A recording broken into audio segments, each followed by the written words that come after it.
Hello, Rio. The purpose of this video is to give people who are absent an opportunity to get the notes, or to give people who write a little bit slower than normal an opportunity to finish up their missing notes, or simply just as a form of review. All right, remember, class notes always need to be done in Cornell note style. Questions on the left, answers on the right. Also, please make sure to number these notes. These notes will go 1 to 36. These are quite lengthy. And additionally, because I am doing a video and you can pause the video whenever you wish, I will count down 5 seconds before I advance to the next slide. All right, here we go. Nutrition, health problems, and nations. So developed nations, we have problems with too much nutrition. Overweight, people being overweight, diabetes, heart disease, are big problems in developed nations, and especially are big problems in the United States. Developing nations have problems with starvation. They get too little.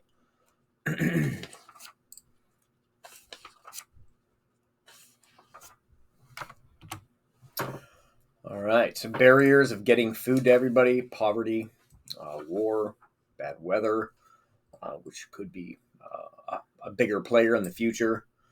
Climate change definitely will be a bigger player in the future.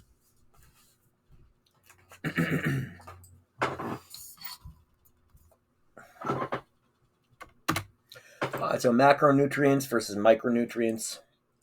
Macronutrients are large molecules, carbohydrates, proteins, fats. Micronutrients, vitamins and minerals. And I misspoke. Macro refers to things that we have a lot of. And micro are things that we get less of, and particularly we'll have to get supplements, as you know. Take vitamins and minerals in a pill. Okay, I'm getting ready to bump ahead in 5, 4, 3, 2, and 1.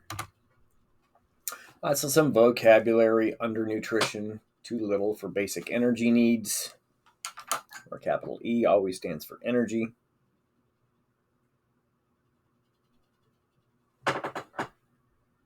Oh, my bad. Macronutrients, things that are needed in large amounts. Micronutrients are things that are needed in smaller amounts.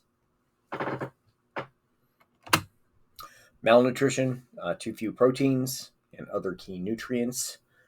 Famine, obviously, is the word for starvation. Can be severe effect on the individual. It's caused by drought, crop failures, and war.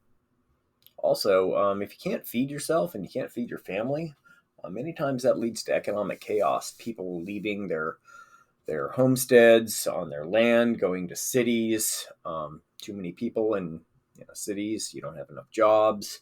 You're going to have violence. You're going to have crime. And of course, mass death is also a potential. All right, micronutrient deficiency. 2 billion people are missing at least one. That's about a quarter of the world's population. If you're missing iron, it can lead to anemia. If you're missing iodine, it can lead to thyroid function problems, such as stunted growth, mental development.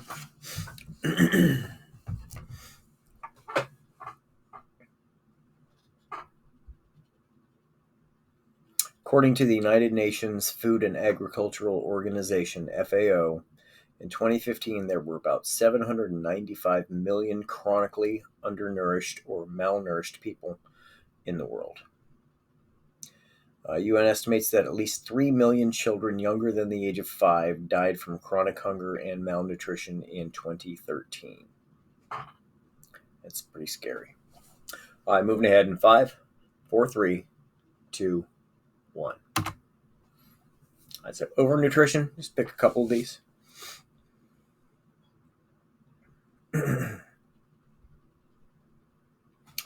So overnutrition occurs when food energy intake exceeds energy use and causes excess body fat.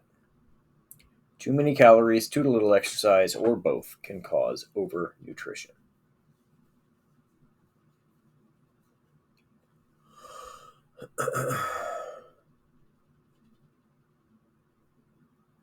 So 3 billion people, almost, well, not almost, but closer to half than a quarter of the world's population suffer from one of those two, over or malnutrition.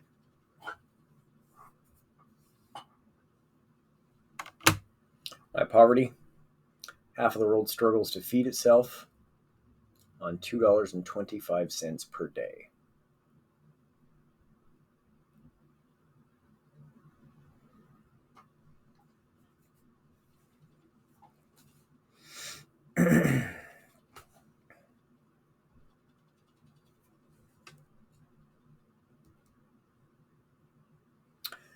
Each day, there are about 249,000 more people at the world's dinner tables, meaning being born. By 2050, there will likely be at least 2.4 billion more people to feed. 30 years, 2.4 billion more people, which is about a third of our current population. And if we have problems growing food with climate change, if we have sea level rise, especially in Asia, it's going to be a lot more difficult to grow food. All right, moving ahead in 5, 4, 3, 2, 1. All right, please use this as an opportunity to practice with your notes. What are 3 barriers to providing enough food for everyone? Take a look back at number 2. Yeah, so we got poverty, war, bad weather, climate change. 2 characteristics of famine.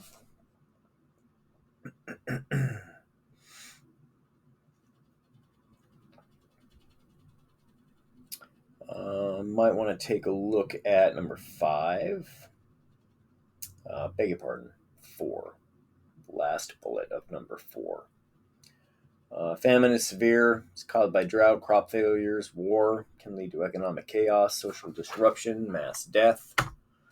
2, health problems associated with both overnutrition and malnutrition. Take a look at number 6.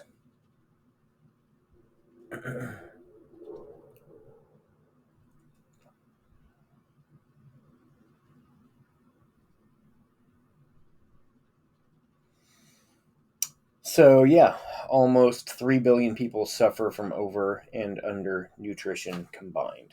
Way too many people, and we have a lot more people on the way. All right, moving ahead. All right, so 3 types of food production. So I'm going to abbreviate FP for food production. So we got croplands, grains. The big ones are rice, wheat, and corn. Rangelands, pastures, feedlots, meat and meat products, for example, milk, eggs, fisheries and aquaculture.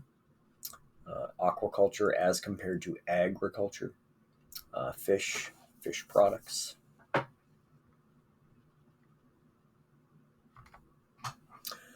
Increases in food production. Remember, every time you see an I with a little up arrow, it means increase. I would just draw an up arrow in your notes. Pick 3 of these. We are really good at growing food. We are. Unfortunately, there are a lot of greenhouse gases that come from the food production process.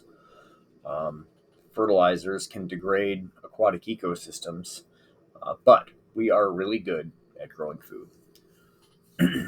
So, advances in irrigation, fertilizers, pesticides, heavy equipment, lots of investment dollars, lots of fossil fuel and water use. Corn uses a ton of water.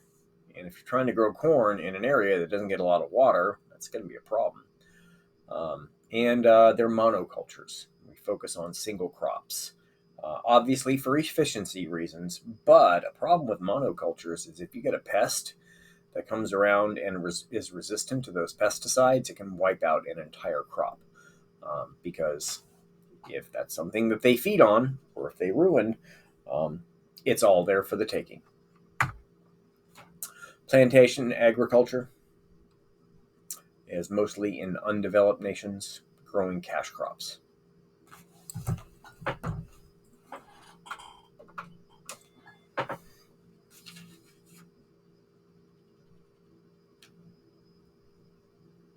Cash crops are crops like bananas, coffee, vegetables, soybean, sugarcane, and palm oil. Boo! Boo to palm oil.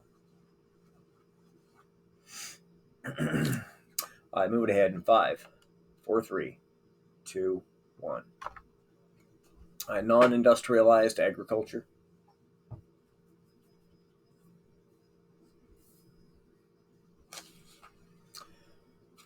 So subsistence farming is just human labor, use of animals to pull the plow, not using heavy equipment.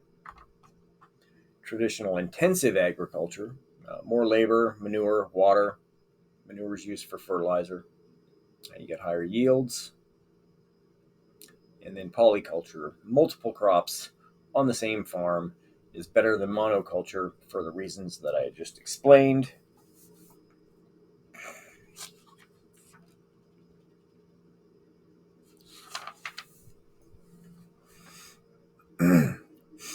Polyculture relies on solar energy and natural fertilizers such as animal manure.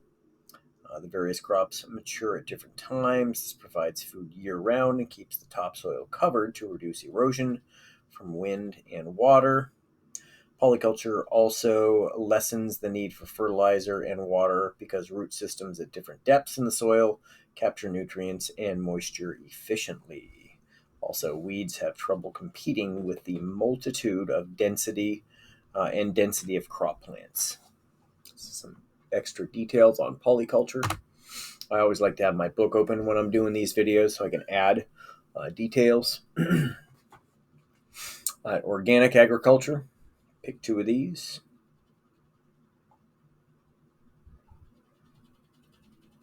It's grown without the use of synthetic pesticides, synthetic inorganic fertilizers, or, beg your pardon, genetically engineered seed varieties. To be classified as organically grown, animals must be raised on 100% organic feed without the use of antibiotics or growth hormones.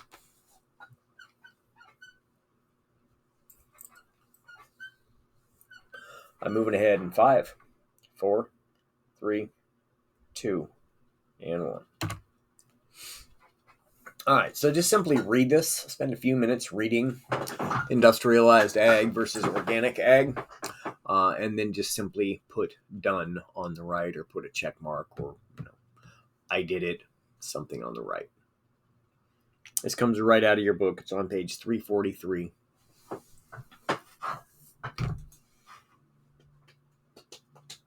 Just some more details. I'm moving ahead in 5, 4, 3, 2, and 1. All right. Take a look at these 2 graphs. Same thing. Put done, finished. I did it on the right side of your page.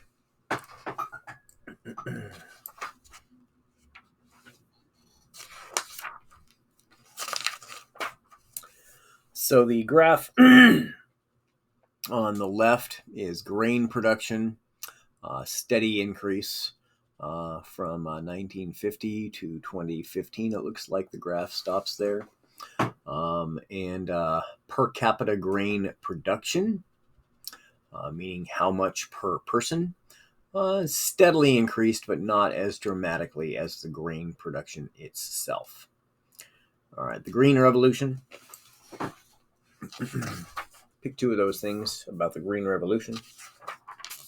A lot of people associate that term Green Revolution with the revolution of environmentalists. The Green Revolution is just simply the revolution of growing more food, getting better at growing more food, industrialized agriculture.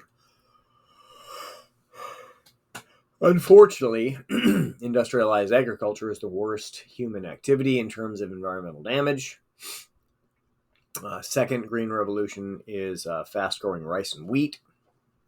And grain production has tripled between 1950 and 2014.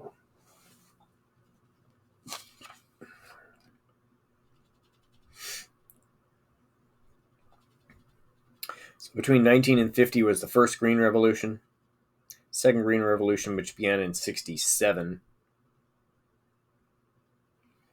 These rice and wheat were specially bred for tropical and subtropical climates, have been introduced into middle-income, less developed countries such as India, China, and Brazil.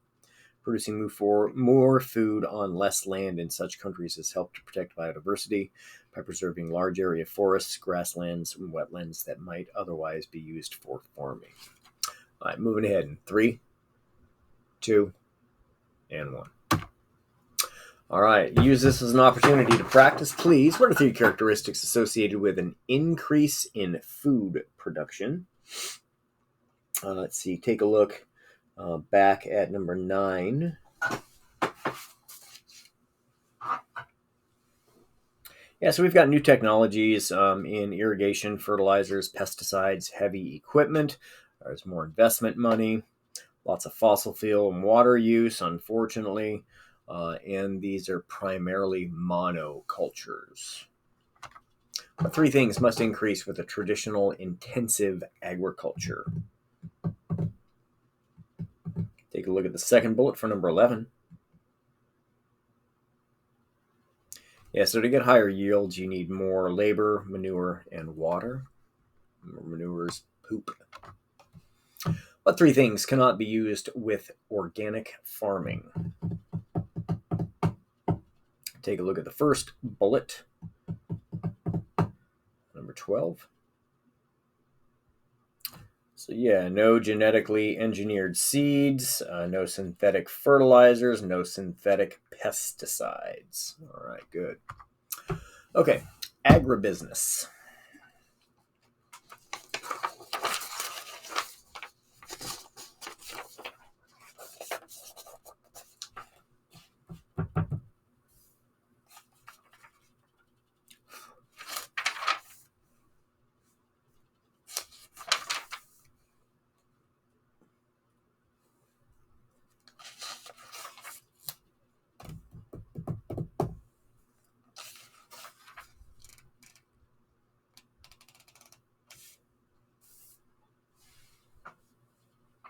So it says here, a few giant multinational corporations increasingly control the growing, processing, distribution, and sale of food in the U.S. and global markets. In total annual and sale of food in the U.S. and global markets, and total annual sales, agriculture is bigger than the country's automotive, steel, and housing industries combined. That's pretty big. Genetic engineering facts. First gene revolution involved crossbreeding through artificial selection. Artificial selection is where you pick the traits that you want to appear in the offspring.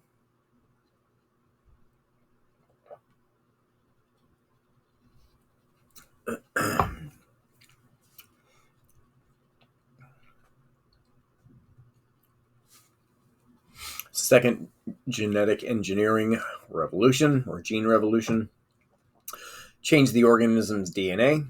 You have GMOs. So they literally figure out what section of the DNA codes for the proteins that are going to lead to the characteristics that they want. And they go in and they insert, usually bacterial plasmid DNA, to make these organisms produce the characteristics that they're looking for. I'm moving ahead in 3, 2, 1. Meat production, pick 3 of these characteristics. Increase 6 times from 50 to 10. Pork, poultry, which is chicken and turkey. Beef are most common. More import of grain needed. We get a lot of it from China. Half production. equals rangeland. I'm not sure exactly what that means. Let me see if I can find that in the book.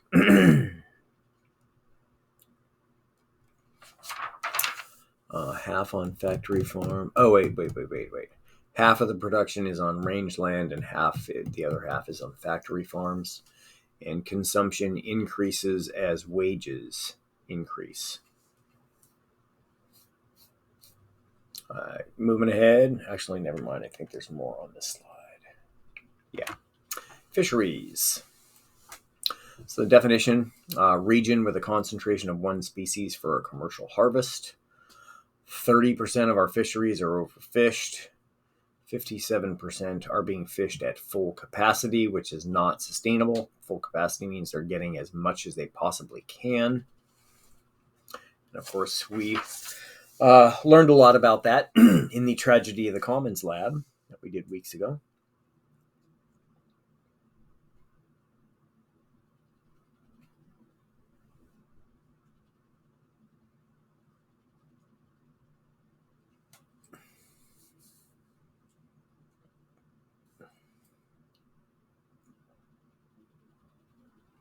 Since 1974, the total global consumption of meat and meat products has more than doubled. Globally, the three most widely consumed meats are, in order, pork, poultry, chicken, turkey, and beef. So beef actually is the least of the three that is consumed. And that's primarily because in developing nations, they have less access to beef than in developed nations. All right, moving ahead in 3, 2, 1. All right, so aquaculture is fish farming. It's increased 12 times from 1980 to 2014. It is the practice of raising fish in freshwater ponds, lakes, reservoirs, and rice paddies, and in underwater cages in coastal and deeper ocean waters. Farming of meat eating fed fish meal has increased rapidly.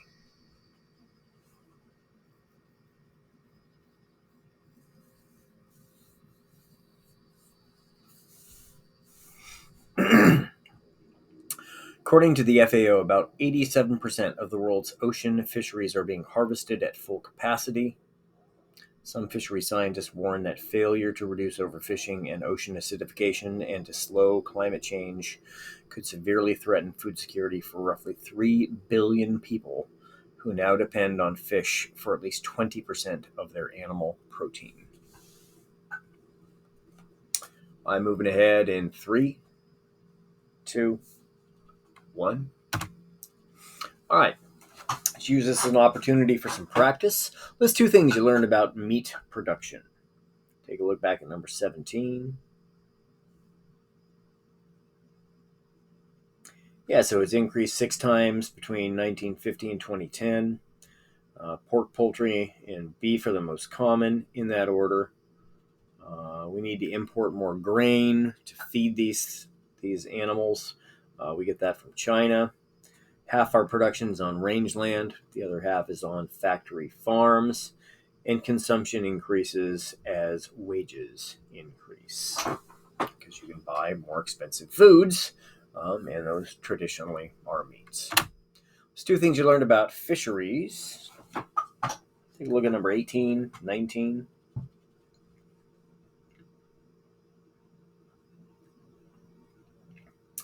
Yeah, so 30% of our fishies are overfished, 57% are at full capacity. Aquaculture has rapidly increased from 1980 to 2014, and farming of meat, eating fed fish meal has increased rapidly. So we're actually putting these fish species in cages and then feeding them. Hold on. Meat eating. Maybe we're talking about using fish meal for farming of meat eating.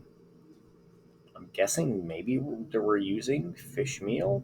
I'll have to find that in the book for some organisms that were growing. List 2 things you learned about meat aquaculture. Take a look at number 19.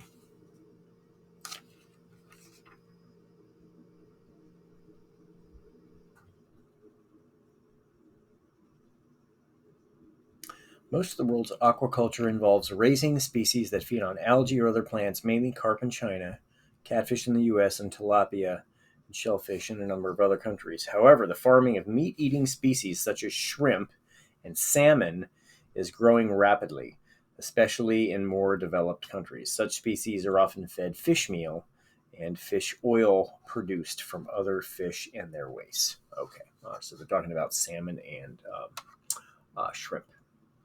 All right, here we go. Energy for industrialized food production. Mostly we're using oil and natural gas, methane.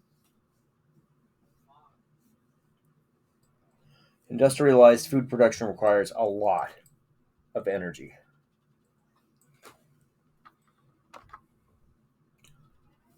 Ten units of energy are used for each unit of food energy.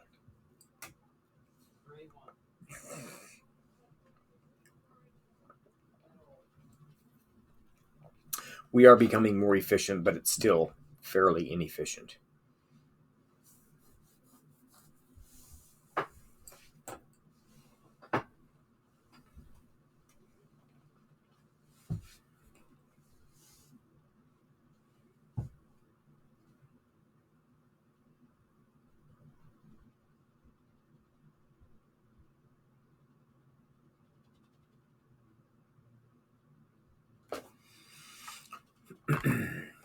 Sustainable food production. We need to be more efficient in our use of resources. We need to decrease, that's what the D arrow means, environmental degradation from industrialized food production. And we need no more government subsidies and no more tax breaks. It's really important.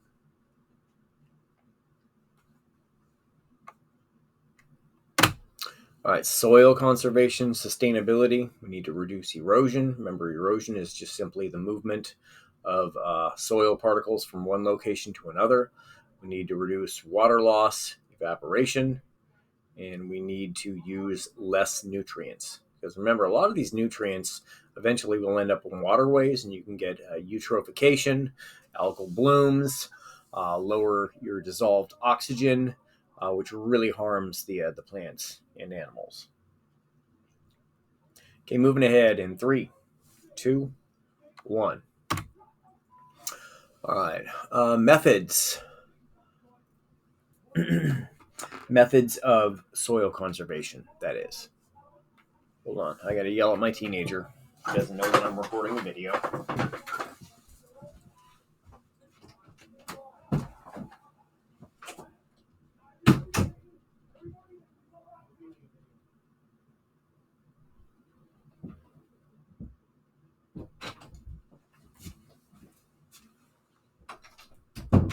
Sorry about that. It's a terracing is steps, which reduces the amount of water flow straight downhill. Strip cropping with a cover crop. Cover crop is basically you just put a crop there to keep the soil together when you're not doing your normal cash crop. Conservation tillage. Use a special tiller, digger, and planter machines so there's less disturbance of the soil. And then locate and fix places where you have an increase of erosion. Those are the big ones.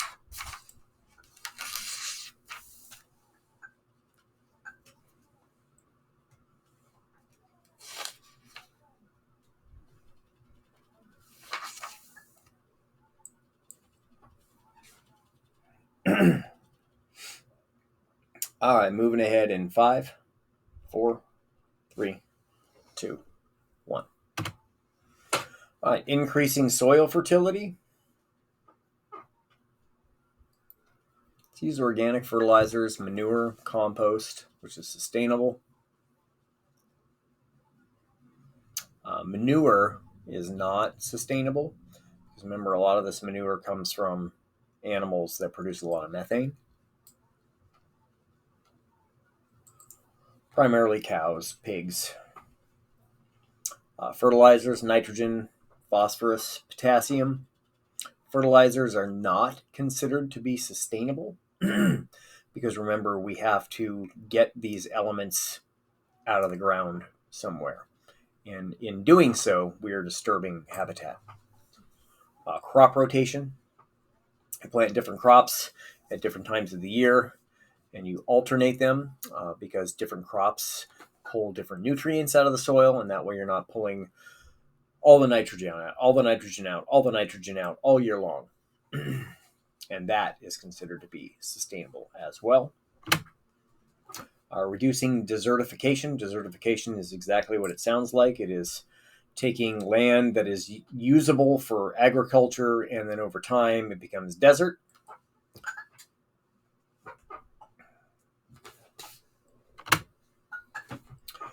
Reduction, we need to reduce population growth. That's a big part. Reduce overgrazing. Literally, if you let cows graze on grass too long, they will pull the roots right out of the ground, which means that the grass will never grow there again. Also, we need to reduce deforestation. We need to plant trees that can anchor the topsoil. Roots in these tree species keep the soil together. They prevent the soil from moving away to where it's not usable.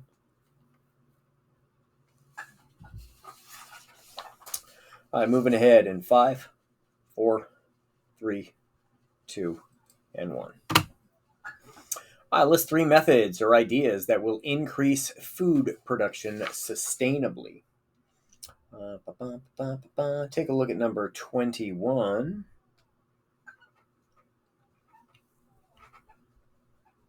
Yeah, so use resources more efficiently, decrease environmental degradation from industrialized food production, and eliminate government subsidies. What are 2 ways to increase soil fertility sustainably? Take a look at number 22. Reduce erosion, reduce water loss, and reduce nutrient overuse. 2 ways to reduce desertification. Take a look at number 24. You need to reduce population growth, overgrazing, deforestation. You need to plant trees, plant other plants that are going to hold the soil together. Good. All right, sustainable human food consumption. You need to eat more efficient meats. Pork and chicken versus beef. The amount of land used for beef is ridiculous. And that's just, growing food for the cows to eat. And that doesn't even take into consideration the land that the cows themselves have to graze on.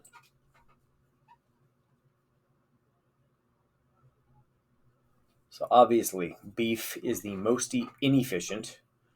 You need 36,200 calories to make 1,000 meat calories. Whereas, if we're talking about drinking milk, it's basically 1/6 of that. If we're talking about chicken or turkey, it's about 1/4 of that. Consume less meat. So if your family is a big beef eating family, and you eat it 3, 4, 5 times a week, maybe cut it back to 2 days. I make my own pinto beans, and I make my own Spanish rice. And a couple days a week, I will just simply have a veggie burrito. Technically, because I do, not always, but technically because I do add a little bit of cheese on my veggie burrito, technically it's not meatless because obviously cheese comes from cows. But you could, of course, eliminate sour cream and cheese and have a totally veggie meal. Consume insects. Probably not a whole lot in this country, but they are very, very high in protein and very, very high in calories and oil and lipids. But maybe in some developing nations, that would be an alternative. All right. Aquaculture Stewardship Council. So this group develops standards, and they have certified 4.6 of the world's aquaculture operations as being sustainable. Excuse me. That is 1 out of every 20. That's not even close to being good enough.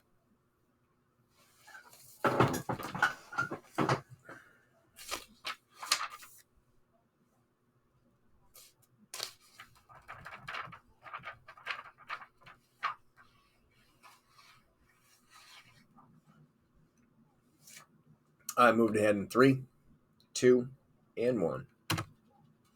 All right, aquaculture, sustainability. Pick 2 of these. So the open ocean aquaculture, deep fish farms, less disease and waste concentrations. Typically, fish farms are done close to the surface to make it easier for humans to do the work there. But also when there's warmer water and there are more fish outside of the cages in the shallower waters, it leads to a lot of diseases in those fish species. And waste affects other living organisms that mainly live near the surface. But deep ocean fishing is better for fish farms because there are fewer organisms that are going to be affected at that depth. Recirculating aquaculture, circulating the water constantly, not letting it become stagnant, which reduces disease in the fish farms. And then polyaquaculture, raising different species versus a monoculture. Other methods, pick 3. Need to protect mangrove forests and estuaries.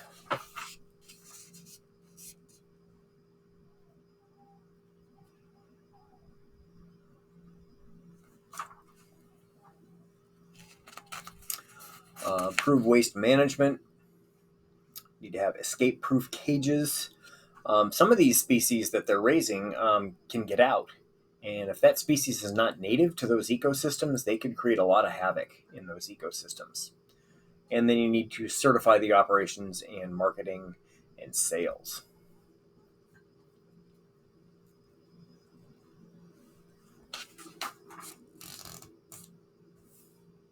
I bump it ahead in 3, 2, 1. Organic farming.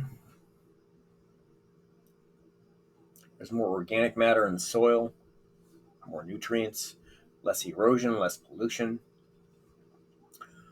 fewer greenhouse gas emissions. They are more weed tolerant. They're more drought resistant. And they're more profitable.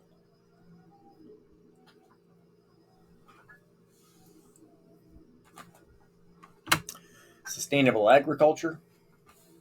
We need more organic polyculture. We need perennial crops, which means that they grow each year. We need to use renewable energy for these operations, and we need to irrigate more efficiently. It kills me when I see people watering at 3, 4, 5 p.m. in the day. A lot of that water is going to evaporate and not get to the roots of lawns.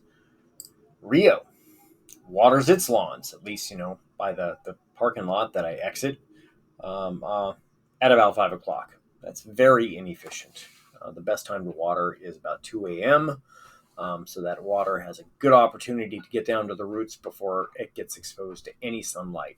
And the grass is going to keep that moisture in the soil, which is going to make it easier for the grass to grow. Kills me when I see that. If you have timers, set the timers to water early in the morning or in the middle of the night. Okay, moving ahead in 3, 2, and 1. Consumer health. Choose sustainably produced herbivorous fish. I mean fish that eat plants, not fish that eat other fish. Avoid salmon. Avoid shrimp. Plant a garden. I know lots of people who grow peppers and tomatoes. The weather is perfect in Sacramento for growing some of these things. Cucumbers and melons and squash. Eat food that's produced locally, meaning A lot of greenhouse gases weren't put in the atmosphere from driving it here from hours and hours away. And you can do that by going to farmers markets. You know that food's being grown locally. Have a composting operation and reduce food waste. Eat everything. If you can't finish your dinner, put it into a Tupperware and eat it later.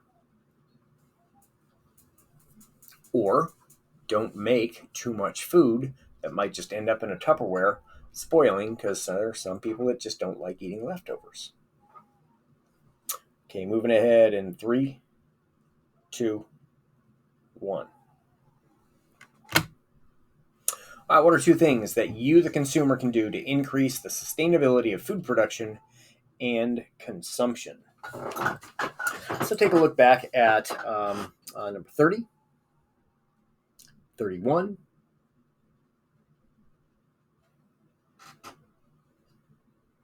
Yeah, so, buy organic foods. Okay. Choose sustainably produced herbivorous fish. Avoid salmon, shrimp. Plant your own vegetables. Eat local. Go to farmers markets. Yeah, all those things. 2 methods of sustainable aquaculture.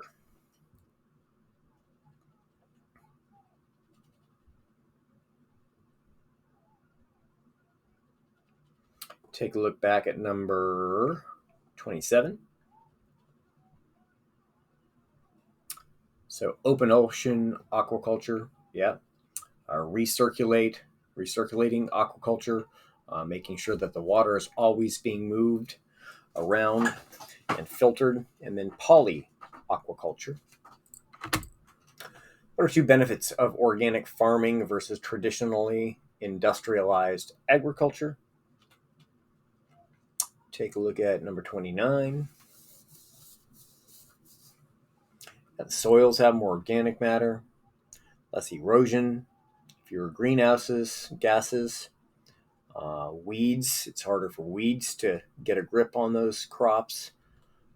Better drought resistance. That's going to be important in the Central Valley in the future. And it's more profitable. There we go. Increasing food security for a growing population.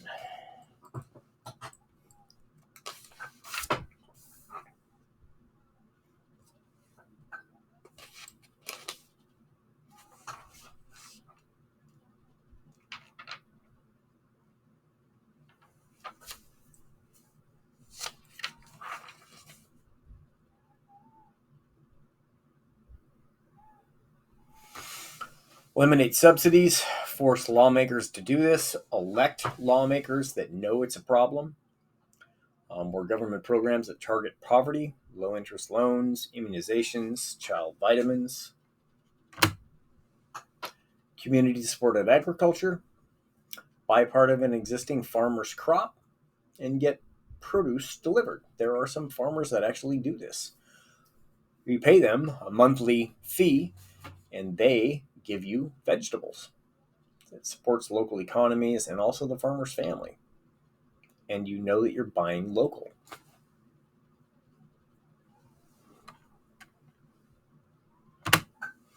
Reduce food waste. 30 to 40% of food thrown away each year from restaurants, stores, and homes. That is tragic.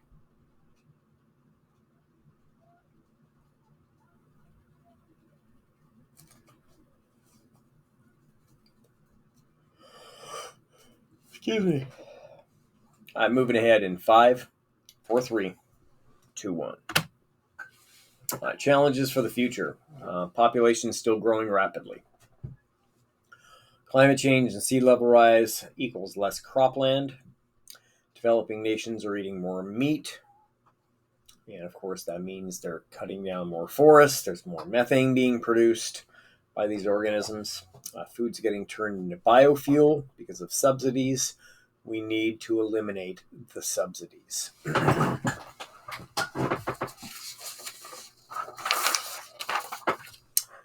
Moving ahead in 3, 2, and 1. Oh, never mind. 2 ways to increase food security for a growing population.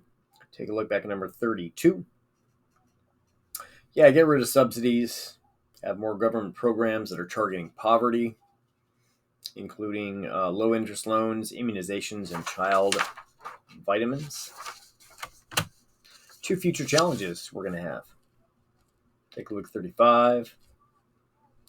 Population, climate change, sea level rise, less crop land. More meat is being consumed by developing nations as they are making more money. More families are making more money. And a lot of biofuels are being created. I guess is the word I'm looking for. And that's because of government subsidy. All right, here's the math problem for this chapter. Again, you don't have to write down any of this given information. You only have to write down the bolded questions and then the solutions to these.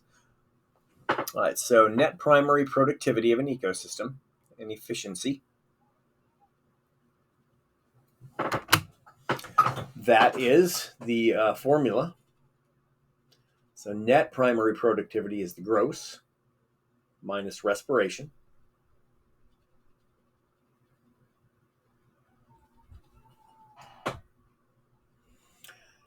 Net primary productivity efficiency, which we're going to call E in this case, is the net primary productivity divided by the insulation energy times 100%. Should be 100%, sorry. Also, this math is on page 344. Okay, so there's a wheat field in North Dakota, has an insulation energy of 4,800,000 calories per square meter per day. The gross primary productivity of the wheat is 0.042 grams per square centimeter per day, and the respiration loss is 25%. 1 gram of wheat is equivalent to 340 calories. So again, you don't have to write that down. Write that down. Calculate the NPP of the wheat, and I really would urge you guys to try to solve this, and pause the video now before you see how it's solved. And I'm going to show you the solution in 5, 4, 3, 2, and 1. Net primary productivity, 0.042 grams per square centimeter per day minus 0.25, that's the efficiency, times the 0.042 grams per square centimeter per day. NPP ends up being 0.0315 grams per square centimeter per day. Don't forget to convert the square centimeters to meters, which are the units of the insulation energy. All right, so 10 to the 4th square centimeters is equal to 1 meter squared. Write this down. Calculate the efficiency of photosynthesis by the wheat.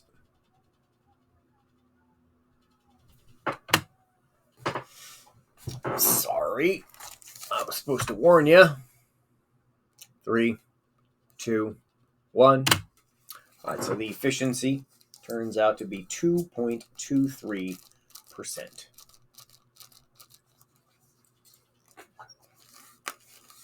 And that shouldn't be a shock, because plants, they do create their own biomass.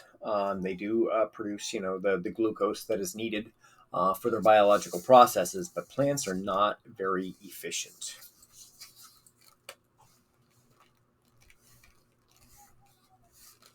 All right, ladies and gentlemen, that is all I have from you. I will see you in class.